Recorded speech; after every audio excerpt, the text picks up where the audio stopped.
Hello दोस्तों, स्वागत है आपका हमारे यूट्यूब चैनल स्टडी विद त्रिभुवन यादव पे। दोस्तों, आज हम लोग इस वीडियो में सीखेंगे घातांक और करणी के बारे में। ठीक, यानी इससे पहले हमारा घातांक और करणी का 2 वीडियो आपके बीच जा चुका है। ये हमारी घातांक और करणी पे तीसरी वीडियो होगी। ठीक, इस वीडियो में हम लोग सीखेंगे जब करणी पूरी जब पूरी राशि मतलब क्या हो, करणीगत हो। यानी जैसे हम ये सवाल लिखे हैं तो इस टाइप के सवाल कैसे हम लोग लगाएंगे इसको परीक्षा हाल में। यानी परीक्षा की दृष्टि से आपका ये इंपॉर्टेंट है, आपके देखेंगे कई परीक्षाओं में पूछा गया है और एक लाइन का सवाल है। यदि आपको पता होगा इसका ट्रिक तो बड़े आराम से इसको हम लगा सकते हैं एक लाइन में, बस थोड़ा सा आपको जानना है। ठीक, तो इस टाइप का सवाल अगर आपका कहीं ऐसे लिखा हो, करणी में कोई संख्या लिखी हो प्लस, फिर करणी में पूरी बड़ी करणी, ठीक, अगर यहाँ छोटी करणी लगा देगा तो बात दूसरी हो जाएगी। वो फिर बड़ी मतलब बड़ी करणी, फिर प्लस में वही संख्या बड़ी करणी, प्लस प्लस डॉट डॉट कहाँ तक लिखा हो, इन्फिनिटी तक। तो ऐसे प्रश्नों को हम कैसे लगाएंगे एक लाइन में, ये एक लाइन का सवाल है। अभी देखिए कैसे हम लगाते हैं, यानी इस ऐसे प्रश्नों को हम लोग कैसे हल करेंगे तो आपका कितना हो जाएगा ये। अभी देखिए एक लाइन में कैसे हम लगाते हैं। सेम वही सवाल ऐसे यहाँ लिखा गया है, बस संख्या केवल बदला है, बाकी वो सारी चीजें वैसे ही है। ठीक, केवल संख्या यहाँ 12 था, यहाँ 30 हो गया। यहाँ भी संख्या वही है, मतलब संख्या चेंज हुआ है और क्या साइन आपका चिन्ह चेंज हो गया। यानी यहाँ दोनों में प्लस था, यहाँ दोनों में क्या है माइनस, बाकी सेम वैसे है। अब इस टाइप के प्रश्नों को हम लोग हल कैसे करेंगे, तो इस टाइप के प्रश्नों को हल करने के लिए जो आपका ये संख्या दिया है, ये संख्या जो है, ठीक, चारों सवाल में, तो ये ऐसे मतलब इस संख्या को हम लोग क्या करेंगे, क्रमागत गुणनखंड में तोड़ेंगे। यानी हमारी संख्या कितनी है, पहले सवाल में अगर हम देखा जाए, पहले सवाल में हमारी संख्या कितनी है, 12 है। इसको क्रमागत गुणनखंड में जब हम तोड़ेंगे, क्रमागत मीन्स क्या होता है, लगातार। ठीक, जैसे एक के बाद क्या आएगा, दो, दो के बाद क्या आएगा, तीन। ठीक, तो ऐसे क्रमागत गुणनखंड अगर कहते दो क्रमागत गुणनखंड यानी 5 या 6, ठीक, 2 या 3, ठीक, 2 या 3, ऐसे लगातार गुणनखंड, क्रमागत गुणनखंड माने लगातार गुणनखंड। ठीक, तो इसको मतलब ये जो हमारी संख्या, इसको क्रमागत गुणनखंड में हम लोग तोड़ेंगे। इसका क्रमागत गुणनखंड कौन हो सकता है, यानी 3 गुणे कितना हो सकता है, 4, यानी 3 चौका 12, और क्रमागत में है भी 3 के बाद क्या आ रहा हमारा 4। ठीक, तो क्रमागत गुणनखंड में हम लोग तोड़ दिए। अब आपका यही आंसर होगा, यानी 3 होगा, कितना होगा, 4 होगा। ठीक, बस यहाँ ध्यान देने की इतनी आवश्यकता है, यदि यहाँ प्लस वाला आपका है, ये प्लस प्लस चल रहा है, जैसे इसमें प्लस प्लस चल रहा है, तो बड़ा वाला संख्या आपका प्लस होगा, छोटी वाली संख्या आपकी माइनस होगी। क्या हमने बताया, यदि आपका यहाँ प्लस है तो बड़ी वाली संख्या प्लस और छोटी वाली संख्या माइनस। ठीक, एक बार फिर से हम लोग समझते हैं कैसे, यदि इस टाइप की कहीं आपकी करणी दी गई हो, इसका हमको इन्फिनिटी तक हो, इसका मान ज्ञात करना हो कि करणी का मान क्या होगा। ठीक, तो इसमें हम लोग क्या करेंगे कि जो संख्या है उसको पहले क्रमागत गुणनखंड में तोड़ेंगे, क्रमागत गुणनखंड में तोड़ने के बाद उसको हम ऐसे लिख लेंगे। अब अगर यहाँ देखेंगे चिन्ह ये प्लस प्लस में है तो बड़ी वाली संख्या प्लस, छोटी वाली संख्या आपकी क्या माइनस हो जाएगी। ठीक, बस इतना सा काम करना, हमारा यही क्या हो गया, आंसर हो गया। एक लाइन में हमको ऐसे 60 ट्रिक में ऐसे इसको हम लगा लेंगे। ठीक, ऐसे सेम टाइप इसमें भी 30 का क्रमागत गुणनखंड कितना होगा, 5 गुणे 6 होगा। 30 का क्रमागत गुणनखंड आप तोड़ेंगे 5 गुणे 6, आपका आंसर कितना मिल गया, 5 कामा 6। लेकिन शर्त है, अब चूंकि यहाँ प्लस प्लस है तो आपका क्या होगा, बड़ा वाला संख्या प्लस होगा, छोटा वाला संख्या क्या होगा, माइनस होगा, यानी -5 और कितना +6 इसकी वैल्यू होगी। ऐसे यहाँ 110 का क्रमागत गुणनखंड कितना होगा, 10 गुणे 11। ठीक, 10 गुणे 11 होगा, यानी 10 ग्रहियम 110, यानी इसका आंसर कितना हो जाएगा, 10 11। अब देखेंगे साइन क्या है, अब तो यहाँ साइन माइनस आ गया, अभी तक हमारा क्या था, प्लस चल रहा था। तो प्लस में क्या होता था, बड़ा वाला प्लस होता था, छोटा वाला माइनस होता था। लेकिन जब आपका माइनस आ जाएगा तो आपका छोटा वाला प्लस हो जाएगा, बड़ा वाला माइनस हो जाएगा, यानी इसी का उल्टा हो जाएगा, हमारा यही आंसर हो जाएगा। ठीक, यानी प्लस माइनस में केवल इतना सा अंतर है, यदि प्लस है तो बड़ा वाला प्लस, छोटा वाला माइनस, यानी माइनस है तो छोटा वाला प्लस, बड़ा वाला माइनस, यानी उसका उल्टा हो जाता है। ठीक, ऐसे इसका कितना गुणनखंड होगा, 56 का आपका मतलब दो क्या क्रमागत गुणनखंड आपके कौन कौन से होंगे, 7 8 56, यानी 7 गुणे 8, इसकी वैल्यू कितनी हो जाएगी, 7 और कामा 8। लेकिन यहाँ क्या हो जाएगा, छोटा वाला प्लस, बड़ा वाला क्या आपका माइनस, यानी कितना हो जाएगा, +7 -8 इसकी वैल्यू हो जाएगी। ठीक, तो इस टाइप को हम ऐसे प्रश्नों को एक लाइन में चुटकी में हम लोग लगा सकते हैं। ठीक, लेकिन हम एक सवाल इसको हम डिस्क्रिप्टिव करके दिखाते हैं कि डिस्क्रिप्टिव में ये कैसे लगता है। ये तो हमारा हो गया क्या, ये आपका हो गया शॉर्ट ट्रिक, ठीक। लेकिन डिस्क्रिप्टिव में कैसे हम लोग लगाएं, तो एक सवाल को हम हल कर देते हैं, फिर उसी मतलब अनुसार आप चाहेंगे तो सभी सवालों को इसे लगा सकते हैं, ठीक। एक सवाल हम लगा देते हैं कि इसका शॉर्ट ट्रिक मतलब डिस्क्रिप्टिव कैसे होगा। अब डिस्क्रिप्टिव एक हम कैसे लगाते हैं, इसको हमने मान लिया क्या y, यानी इसको हम मान लिए y, तो हम क्या करेंगे, दोनों पक्षों का वर्ग कर देंगे। दोनों पक्षों का जैसे वर्ग करेंगे तो आपका क्या हो जाएगा, under root 12 plus under root 12 plus under root 12 plus क्या हो गया इंफिनिटी, कितना हो गया ये वाई स्क्वायर, इधर क्या हो गया स्क्वायर। अब जब यहाँ स्क्वायर होगा तो आपकी एक करनी ये हट जाएगी, क्या होगी, एक करनी हट जाएगी, और आपका क्या स्क्वायर हट जाएगा, यानी हमारा कुछ इस टाइप का मिल जाएगा, ठीक। अब यहाँ लिख देंगे 12 plus under root 12 plus under root 12 plus under root 12, ठीक। भाई अनंत तक है तो यहाँ एक संख्या और हम बढ़ा लिए, यानी यहाँ कितना मिल गया हमारा वाई स्क्वायर। अब यहाँ आप देखेंगे 12 प्लस ये आपका कितना लिखा है, ये वाई ही तो है, यानी आ गया वाई बराबर कितना वाई स्क्वायर। इसको जब आप पक्षांतर करेंगे तो ये हो जाएगा वाई स्क्वायर प्लस कितना हो जाएगा वाई स्क्वायर और minus Y square minus Y minus 12 बराबर कितना आपका 0। अब जब इसका आप गुणनखंड करेंगे, इसका गुणनखंड करिए, कितना हो जाएगा इसका गुणनखंड, यानी ये हो जाएगा कितना 4 तिया 12, इसका गुणनखंड बने तो हो जाएगा Y square minus 4y plus कितना 3y, और कितना हो जाएगा यहाँ माइनस 12 बराबर 0, यानी एक ब्रैकेट में x माइनस 4 और दूसरे ब्रैकेट में क्या हो जाएगा x प्लस 3 बराबर कितना 0। हम गुणनखंड कर लिए यानी तो इतना आएगा हमारा, ठीक। अब यहाँ मतलब जो अलग अलग हम शून्य करेंगे इसको, तो x बराबर आपको 4 मिलेगा, y बराबर आपको कितना मिलेगा -3, और जो अभी ट्रिक से हम लगाए थे, क्या लगाए थे ट्रिक से, हमारा यहाँ क्या ट्रिक से आया था, इसको y माने हैं 12 है, 12 क्रमागत मतलब गुणनखंड 3 गुणे 4, तो यहाँ हम क्या बताए थे, यदि प्लस है तो बड़ा वाला प्लस होगा, तो छोटा वाला क्या होगा माइनस, यही तो बताए थे। हमारी वैल्यू आई क्या, वही आई। तो शॉर्ट ट्रिक से हम लोग ऐसे एक लाइन में लिख सकते हैं, और डिस्क्रिप्टिव पे आप लगाएंगे तो इतना बड़ा लगाना पड़ेगा, ठीक।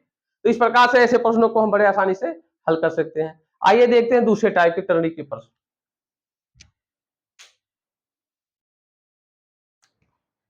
आइए देखते हैं इस टाइप के प्रश्नों को कैसे हम लोग लगाएंगे, ठीक। अभी हमारा दूसरे टाइप में क्या था, प्लस प्लस में था, ठीक। आपका माइनस माइनस में दोनों में था, लेकिन वो क्रमागत गुणनखंड में टूट रहा था। लेकिन अभी यहाँ क्या आ गया, आपकी जो संख्या है आभाज्य आ गई, अब तो ये आपका क्रमागत गुणनखंड में टूटेगा नहीं। तो हम लोग इसको क्या करेंगे, तो हम लोग इसका जो अभी इसका हम बेसिक तरीका बताया उसी से इसको लगाना पड़ेगा, ठीक। इसको हम मान लेंगे y, ठीक। और जैसे दोनों पक्षों का वर्ग करेंगे, यानी लिखेंगे दोनों पक्षों का वर्ग, तो आपका ये बाहर वाला रूट हटेगा, ठीक। जैसे दोनों पक्षों का वर्ग करेंगे तो आपको वर्ग करने पर क्या मिलेगा, यानी बाहर वाला रूट हम थोड़ा डायरेक्ट कर दे एक लाइन, ठीक। या तो कहीं लिख देते हैं, चलो दोनों पक्षों का वर्ग करके हम ऐसे लिख ही देते हैं, यानी 3 प्लस कितना हो जाएगा आपका 3, ये प्लस कितना हो जाएगा 3 प्लस 3 और प्लस कितना ये हो जाएगा अंडर रूट, ठीक। बराबर कितना आपका हो गया इधर वाई स्क्वायर, इधर कितना हो गया स्क्वायर, यानी दोनों पक्षों का हम वर्ग कर दिए, ठीक। अब यहाँ देखेंगे जैसे वर्ग होगा तो ये बाहर वाली करनी आपकी क्या हो जाएगी, बाहर वाली करनी ये डिलीट हो जाएगी, यानी ये खत्म हो जाएगा किससे, स्क्वायर से। ये जो स्क्वायर लगा था हमारा उससे बाहर वाली करनी खत्म हो गई। अब आपका यहाँ बचा 3 और प्लस ये आपका ये कितना बच रहा है, ये तो वाई ही है, बराबर कितना आपको मिल गया वाई स्क्वायर, यानी जब इसको पक्षांतर करेंगे तो वाई स्क्वायर माइनस वाई और माइनस कितना 3 बराबर 0, आपका ये समीकरण आ गया, ठीक। तो ऐसे समीकरणों को ये हम हाई स्कूल में फार्मूला पढ़ते थे, ये अगर कहीं लिखा हो A X square plus B X plus C बराबर यदि 0 हमारा हो, तो यहाँ मतलब x की वैल्यू जो होती थी minus B plus minus B square minus 4ac upon कितना 2a, ठीक। ये इस टाइप का ऐसे फार्मूला होता था हाई स्कूल में, दो घात समीकरण हम लोग पढ़ते थे तो उसमें ये फार्मूला होता था, यानी इसको व्युत्तर बोलते थे, ठीक। यानी इसको कौन सा प्रमेय बोलते थे, भूल गए उसका नाम, हम भूल रहे हैं कौन सा प्रमेय बोलते थे इसको, ठीक। यानी ये हमारा फार्मूला होता था। अब यहाँ अब इसको हम तुलना करेंगे इस पे, ठीक। यानी ए के स्थान पे आपका कितना है 1 है, बी के स्थान पे -1 है, सी के स्थान पे -3 है, बस इसी फार्मूले पे हमको रखना है। यानी जैसे हम डायरेक्ट y बराबर निकालेंगे इसकी वैल्यू कितनी आ जाएगी, y बराबर हम लिखेंगे तो आपका मतलब यहाँ एक b के स्थान पे कितना माइनस पहले से है और माइनस आपका फार्मूले में है, इसे यहाँ b के स्थान पे कितना है हम लिख दे रहे हैं, यानी a के स्थान पे आपका 1 है, b के स्थान पे -1 है, c के स्थान पे आपका यहाँ -3 है। इससे हम तुलना कर लिए, ये जो आपका स्टैंडर्ड समीकरण था उस मतलब उससे जब तुलना किया तो a के स्थान पे 1, यहाँ -1, यहाँ -3। अब यही वैल्यू जब हम b के स्थान पे माइनस रखेंगे तो ये आपका हो जाएगा प्लस कितना 1 और प्लस माइनस अंडर रूट, यानी 1 20 का स्क्वायर तो 1 का स्क्वायर 1 होगा, माइनस आपका हो जाएगा 4a माने हो गया आपका 1, c माने हो गया कितना -3, बस इसी का गुणा करेंगे और बाहर नीचे कितना हो जाएगा 2a माने कितना आपका 1 है, बस जैसे यही हम गुणा करेंगे यानी 1 प्लस माइनस आपका कितना हो जाएगा ये 1 ये माइनस माइनस प्लस हो गया कितना हो जाएगा आपका 12 और आपका नीचे कितना चल रहा है 2, यानी y बराबर आपका कितना मिल गया 1 प्लस माइनस अंडर रूट 13 अपान कितना 2, ये आपकी ये वैल्यू आ जाएगी। तो इस टाइप से हमको ऐसे प्रश्नों को इस टाइप का हम मतलब हल कर लेंगे, चाहे यहाँ माइनस हो या प्लस हो, ठीक। यदि यहाँ माइनस होगा तब भी इसी तरीके से ऐसे हल हो जाएगा, ठीक। ऐसे आपका सेम दूसरा, अब इसमें थोड़ा हम डायरेक्ट करते हैं, इसको हमने y माना, अब दोनों पक्षों का वर्ग करेंगे, जैसे वर्ग करेंगे आपको क्या मिलेगा ये बाहर वाला रूट ऐसे डिलीट होगा, बाहर वाला रूट आपका क्या हो जाएगा ऐसे हट जाएगा, बचा कितना यहाँ y स्क्वायर आ जाएगा आपका इतना बचा, यानी 5 प्लस y, ये पूरा y तो हमारा होगा और बराबर कितना y स्क्वायर, इसको जैसे पक्षांतरित करेंगे y square minus y minus 5 बराबर कितना 0, फिर यही वैल्यू जैसे हम रखेंगे यानी इसकी डायरेक्ट वैल्यू अगर हम इसी फार्मूले से निकालते हैं इस फार्मूले से तो y बराबर हमारा यहाँ मिल जाएगा कितना y बराबर हमको मिल जाएगा कितना यहाँ हो जाएगा 1, यानी b के स्थान पे -1 यहाँ भी है, प्लस माइनस कितना हो जाएगा ये हो जाएगा 1 का स्क्वायर तो 1 और प्लस आपका चूंकि यहाँ माइनस है c के स्थान पे, यहाँ माइनस फार्मूले में है कितना हो जाएगा 20 अपान कितना 2, यानी y की वैल्यू अगर एक लाइन हम और लिखना चाहें y बराबर आपको मिल जाएगा 1 प्लस माइनस अंडर रूट 21 अपान कितना 2, यानी इस समीकरण में आपकी वैल्यू ऐसे आ जाएगी। तो इस टाइप के यदि कहीं आपके कहीं प्रश्न होंगे जिसका मतलब क्या हो जो संख्या है अगर ये क्रमागत गुणनखंड में टूट गया होता तो हम क्या करते एक लाइन में इसका आंसर लिख लेते, लेकिन आपकी ये मतलब कौन सी संख्याएं थी अभाज्य संख्या या ऐसी संख्याएं दी गई हो जो क्रमागत गुणनखंड में आपके ना टूटे, तो ऐसी संख्याओं के लिए हम ऐसे ही जो आपका बेसिक कॉन्सेप्ट है उसी से हम लगा लेंगे, ठीक। अब आइए देखते हैं कुछ और प्रश्नों को, यानी हम आइए इन प्रश्नों को दो टाइप की करनी हम लिखे हैं, इन प्रश्नों को हम लोग कैसे हलेंगे मतलब हल करेंगे, ठीक। यानी आपका इससे पहले हम लोग 3 टाइप की करनी देख चुके, ठीक। अभी हमारी चौथी 5वीं करनी होगी, यानी इस टाइप की करनी को हम लोग कैसे हल करेंगे, यानी इसमें और इसमें केवल इतना अंतर है कि सेम वही सवाल लिखा, देखिए 5 करनी में 5 गुणे करनी में 5 गुणे करनी में 5 आपका डाट डाट ऐसे करके ये लिखा गया है, ठीक। अब कहां तक है इंफिनिटी तक, ऐसे इसमें भी आपका है करनी में 6 करनी में 6 करनी में 6 गुणे के रूप में सब है कहां इंफिनिटी तक, ऐसे इसमें लिखा गया है करनी में 11 करनी में 11 करनी में 11 करनी में 11 गुणे में है, ठीक इंफिनिटी तक, करनी में 15 करनी में 15 और करनी में 15 गुणे करनी में 15 गुणे करनी में 15 आपका कहां तक इंफिनिटी तक।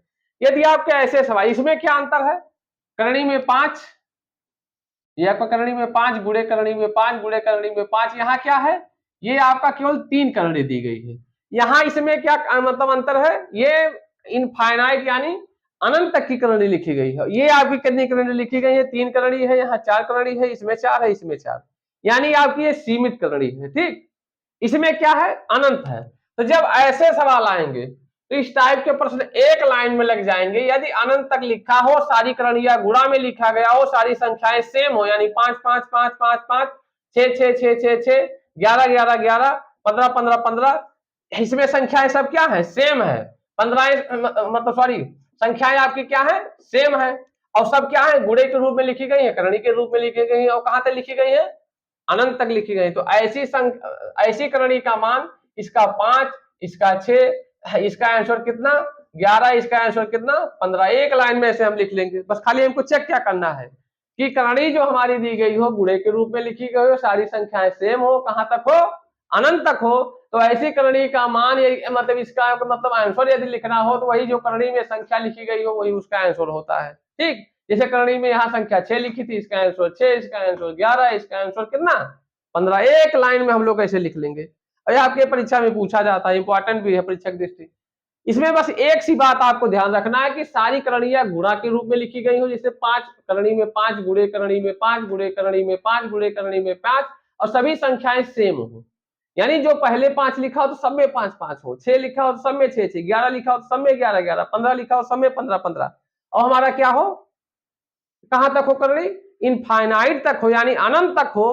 तो ऐसी करणी का मान डायरेक्ट वही संख्या होगा, यानी जिस करणी में जो संख्या लिखी गई है वही हमारा आंसर होगा। ठीक, डायरेक्ट ऐसे हम लिख लेंगे।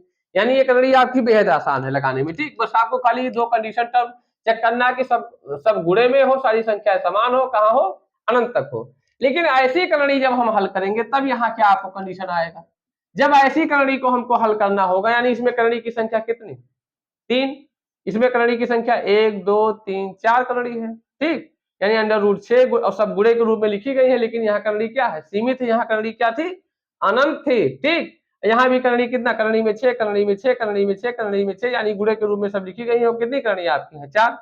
ऐसे करणी में 7, गुणे करणी में 7, गुणे करणी में 7, गुणे करणी में 7, यानी 4 करणी आपकी है। करणी में 11, गुणे करणी में 11, गुणे करणी में 11, यानी 4 करणी यहाँ भी है। इसका जब आंसर हम लोग लिखेंगे, इसका भी एक लाइन में ही लगेगा, बस आपको थोड़ा सा इसमें याद रखना पड़ेगा। जैसे ए मतलब एक लाइन में लगा था, वैसे ए भी एक लाइन में। हम इसका लिख देंगे 5, यानी 5 तो हमारा आएगा जो करणी में है वही, यानी यहाँ आएगा 5 6, पर इसका 7 लिखा ना, तो इसका 7, इसका कितना 11। बस आपको यहाँ घात में केवल देखना है, करणी में गुणा आपका कई बार है, सॉरी कितनी करणी आपकी है, 1 2 3, तो 2 का गुणा कितना बार, 3 बार, यानी 2 का गुणा 3 बार, 2 का गुणा 3 बार, यानी 3 करणी थी तो 2 का गुणा 3 बार, क्योंकि करणी हमारी क्या घात की होती है, 2 घात की ना, तो 2 का गुणा कितनी बार, 3 बार, -1, और इसके नीचे से 2 का गुणा 3 बार, 2 का गुणा कितना बार, 3 बार, यानी तो हमारा कितना मिल जाएगा, 5 के पावर 2 दूना 4 दूना 8। ठीक, 2 दूना 4 दूना 8, 8 में से गया कितना 7 बटे, यानी हमारी कितना हो जाएगा 8, यानी 5 के पावर 7 बटे 8 इसका मान हो जाएगा। हम क्या किए, संख्या तो हमारी यही 5 ही होगी करणी की, लेकिन अगर 3 करणी है तो 2 का गुणा 3 बार, क्योंकि करणी का इससे पिछले वाली वीडियो हम बताए कि करणी की घात कितनी होती है, 2 होती है। यदि अगर करणी की घात ना लिखी गई हो यहाँ, तो उसकी करणी की घात कितनी होगी, 2 होगी। यदि यहाँ 3 4 5 को दिया गया हो तो जितना दिया गया होगा उस करणी की वही घात होती है। तो आपका यहाँ क्या था, यानी नॉर्मल करणी थी तो इसकी घात कितनी होती है, 2। तो जितनी करणी होगी, यानी इसमें पहले में 3 करणी थी तो 2 का गुणा 3 बार -1, और बटे में आपका 2 का गुणा 3 बार, यानी 2 का गुणा 3 बार, यानी 8, 8 में से 1 गया 7, और यहाँ मतलब नीचे क्या हो गया 8। इस प्रकार से ऐसे हम लगा सकते हैं। अब इसका आंसर बताइए, इसका तो 6 होगा, पावर में कितना होगा, 1 2 3 4, 4 करणी, तो 2 का गुणा जब 4 बार करेंगे तो यानी आएगा 16, 16 में से 1 घटा और नीचे कितना हो जाएगा 16, यानी आपका हो जाएगा 6 के पावर 15 बटे कितना 16। एक लाइन का आपका आंसर है इसमें भी। इसका कितना होगा, इसका 7 के पावर हो जाएगा, कितनी करणी आपकी है, 1 2 3 4, तो 2 का गुणा कै बार, 4 बार, 2 का गुणा कितना 4 बार, 2 का गुणा 4 बार -1, ऊपर मतलब अंश में क्या करते हैं, 1 को घटा लेते हैं, सब में देखिए 1 घटाए हैं, नहीं तो इसका बराबर आ जाता 16 बटे 16। ठीक, और नीचे क्या हो जाएगा, 2 गुणे 2 गुणे 2 गुणे 2 गुणे 2, यानी आपका इसका आंसर कितना हो जाएगा, 7 के पावर, यानी 2 गुणे 2 दूना 4 दूना 8 दूना 16, 16 में से 1 गया कितना 15, और 2 दूना 4 दूना 8 दूना कितना 16, नीचे कितना आ गया 16, आ गया 16, यानी इसका आंसर कितना हो गया इतना। ऐसे इसका भी लगा लेंगे, यानी इसका आंसर कितना हो जाएगा, 11 के पावर कितनी करणी आपकी है, 1 2 3 4, तो 4 है तो यानी ऊपर आएगा 16, 16 में से 1 घटेगा, यानी फिर यही बनेगा कितना 15 बटे 16। इस टाइप की करणी को ऐसे भी एक लाइन में हम लोग ऐसे सॉल्व कर लेंगे। ये आपके परीक्षा की दृष्टि से इंपॉर्टेंट है, आप देखेंगे कई परीक्षाओं में पूछा गया है।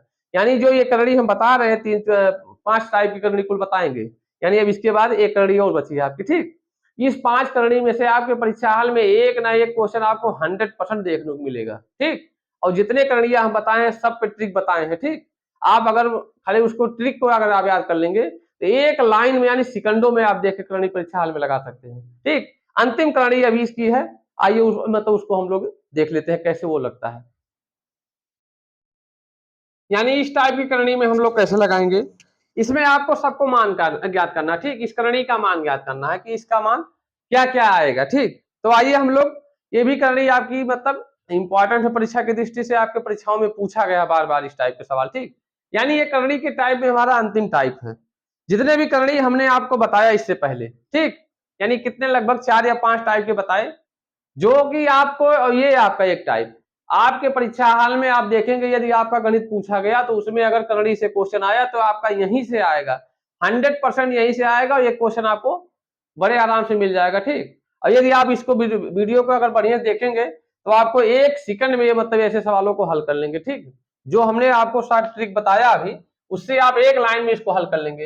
यानी जब इसको हम हल करेंगे आपका क्या आएगा, आप देखेंगे, देखिए यहाँ, यानी हो गया 11 प्लस कितना हो गया 121, ठीक। अब 16 को जब आप 16 का वर्गमूल लेंगे, और ऐसे प्रश्नों को, इसमें जो करणी ये जो हम लिखे हैं, ऐसे प्रश्नों को हल करने के लिए हम एकदम पीछे वाली करणी से स्टार्ट करेंगे हल करना, ठीक, ना कि कभी यहाँ से स्टार्ट करते हैं। हम एकदम कहाँ शुरू करेंगे, एकदम दाहिने तरफ से, यानी दाहिने तरफ से ऐसे आएंगे इधर सॉल्व करते हुए। तो हमने यहाँ क्या किया, दाहिने तरफ से शुरू किया, 16 वर्गमूल कितना हो जाएगा आपका 4, ठीक। 16 का वर्गमूल कितना हो गया आपका 4, 4 जाके 121 में जुड़ा, कितना हो जाएगा 125, 125 का वर्गमूल फिर ले लेंगे तो कितना हमारा आ जाएगा, यानी 11 प्लस कितना 125 का वर्गमूल, 125 का वर्गमूल कितना हो जाएगा, तो 21 है भैया, 121 हम लिख दिए, यानी 25 हो जाएगा, 25 का वर्गमूल कितना हो जाएगा 5। अब 11 5 कितना आपका 16, और 16 का वर्गमूल कितना है 4, यानी इसका मान कितना आ गया आपका 4 आ गया, ठीक। तो ऐसे बड़े आसानी से हम ऐसे प्रश्नों को हल कर लेंगे। इसमें देखिए अब एक लाइन में हम यही सॉल्व कर देंगे, डायरेक्ट हम सॉल्व कर लें, देखिए मतलब 49 का वर्गमूल कितना 7 लिख दिए, 49 का वर्गमूल 7 लिख दिए। अब 7 जब 57 में 7 जुड़ेगा, यहाँ कितना आ जाएगा, यानी इसकी वैल्यू आ गई कितनी 64। अब 64 का वर्गमूल कितना आएगा 8, ठीक। 36 8 में मतलब सॉरी 136 में जब 8 में जुड़ेगा तो कितना आएगा ये आपका 144, 144 का वर्गमूल आपका कितना होता है 12।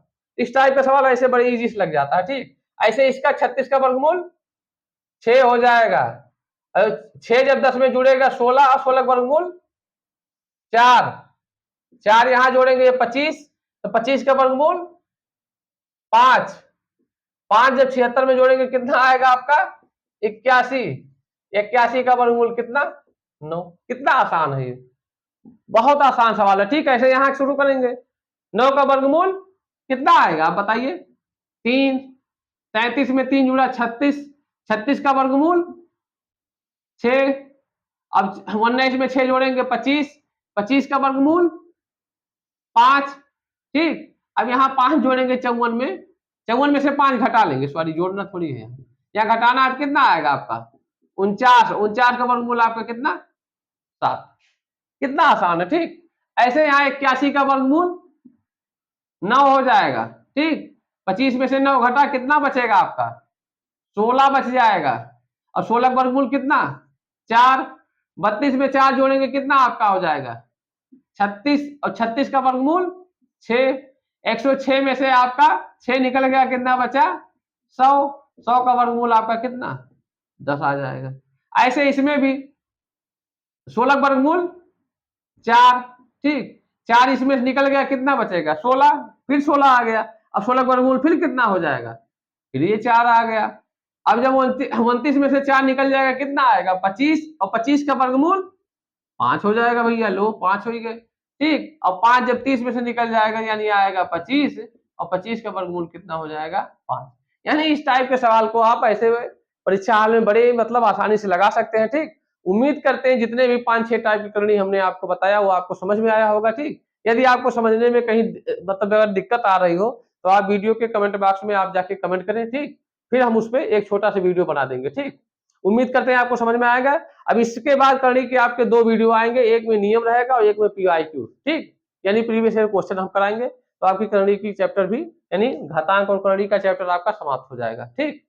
तो उम्मीद करते हैं ये भी जो भी करनी हमने बताया परीक्षा की दृष्टि से आपके बहुत इंपॉर्टेंट है। आप देखेंगे इस मतलब अगर आपका करनी से टच किया परीक्षा में, ठीक, कोई भी पेपर गणित वहां पूछ रहा है, यदि करनी से टच किया तो आपका ये क्वेश्चन यहाँ से आना तय है 100%, ठीक। तो उम्मीद करते हैं आपको समझ में आया होगा। मिलते हैं किसी दूसरी वीडियो में, तब तक के लिए धन्यवाद।